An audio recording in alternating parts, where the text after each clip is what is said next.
అందరికీ నమస్తే అండి. మనం చూస్తున్న వెరైటీ పేరు సిగ్నో సీడ్స్ వారి హనుమాన్ 702. చూడండి ఈ క్రాప్ సెట్టింగ్ ఎంత బాగుందో. వామో, ఈ కాయ మాత్రం ఎక్కడ చూడదండి ఈ మధ్యకాలంలో. ఇంత దిగుబడి రావడానికి కారణం నల్లిని తట్టుకున్నది, బొబ్బరి ముడతను తట్టుకున్నది. చూడండి ఎంత బాగుందో. కొసకాయ దానికి వస్తుంది ఒకటే విధంగా ఉందండి. కింది స్టెప్ పై స్టెప్ 2 స్టెప్పులు వచ్చిందండి. మీరు చూడొచ్చు. ఇది ఒకటే కాదు, ఎక్కడ ఏ చెట్టు చూసినా ఒకటే విధంగా ఉందండి. ఇది పూర్తిగా తేజ రకం అండి. అధిక దిగుబడి వచ్చింది. చూడొచ్చు మీరు. హనుమాన్ 702 ఇది నా ఎత్తు వచ్చిందండి. మినిమం 5 ఫీట్లు ఉందండి మొక్క.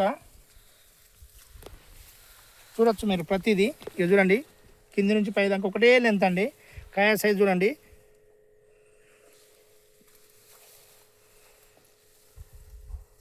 వామ్మో, ఏమ కాయ అండి ఇది. పిచ్చి పిచ్చి కాయ కాసింది కదా. ఆ రైతు ఫోన్ చేసి చెప్పేదాకా మాకు తెలియదండి. వెరైటీ సార్ మాకు బాగుందండి, మీరు వచ్చి చూడండి అని అన్నాడు. చూడండి సార్, ఏం సార్ ఇది కాయనా ఇంకా వేరే ఏమన్నా ఉందా? హనుమాన్ 702 అంటే హనుమంతుడు లెక్క కాసింది సార్. అధిక దిగుబడి వచ్చింది. మనం చూస్తున్న వెరైటీ పేరు హనుమాన్ 702 సిగ్నో సీడ్స్ వారి అండి. అందరూ వేయాలి, అందరికీ అధిక దిగుబడి రావాలని మా యొక్క విజ్ఞప్తి.